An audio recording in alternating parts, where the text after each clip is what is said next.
আসসালামু আলাইকুম প্রিয় দর্শক, আমি ডাক্তার মোহাম্মদ আয়হান উদ্দিন। কথা বলবো দ্রুত বীর্যপাত সমস্যার সমাধানের ফিডব্যাক নিয়ে।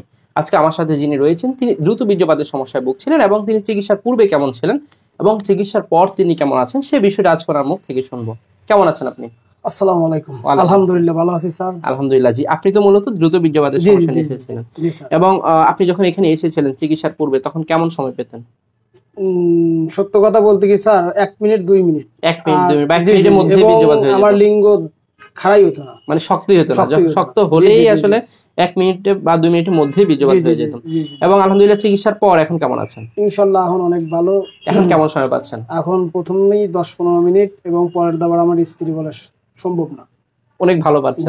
এবং আলহামদুলিল্লাহ এখানে আসার পর এমন কোন ওষুধ কি খেতে হয়েছে? মিলনের পূর্বেই খেতে হবে, খাওয়ার পর মাথা ধরা, বুক ধরফর এই ধরনের সমস্যা? না না, এই ধরনের কোনো সমস্যা হয় না। এবং হচ্ছে আপনি এই যে এইখানে আসার পর যে ওষুধগুলো খেলেন তাতে কোনো ধরনের দৈনন্দিন কাজকর্মে কোনো সমস্যা হয়নি তো? জি না, জি না, কোনো দৈনন্দিন কাজে সমস্যা হয়নি। এবং আলহামদুলিল্লাহ আপনার কিছু ব্যায়ামের কথা বলা হয়েছিল, খাবার মেনটেন করার কথা বলা হয়েছিল, খাবার মেনটেন করছি কিন্তু ব্যায়ামটা একটু কম করেছেন, কিন্তু চেষ্টা করেছেন তো? চেষ্টা করতেছি।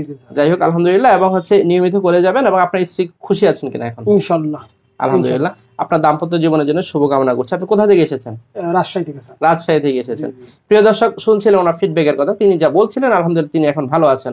যাদের দ্রুত বীর্যপাতের সমস্যা রয়েছে, যারা ভাবছেন এই রোগটা কখনোই ভালো হবার নয়, তাদেরকে বলছি অবশ্যই আপনি আপনার নিকটস্থ চর্ম যৌন রোগ অভিজ্ঞতা বা বিশেষজ্ঞ চিকিৎসকের শরণাপন্ন হয়ে রোগের কারণগুলো বের করে যদি চিকিৎসা নেন, ধৈর্য নিয়ে যদি চিকিৎসা করেন, আল্লাহর উপর ভরসা রেখে ওষুধ সেবন করেন, ইনশাআল্লাহ আপনিও সেই জায়গা থেকে বেরিয়ে আসতে পারবেন বলে আমার বিশ্বাস। সকলকে ধন্যবাদ জানিয়ে শেষ করছি। আসসালামু আলাইকুম।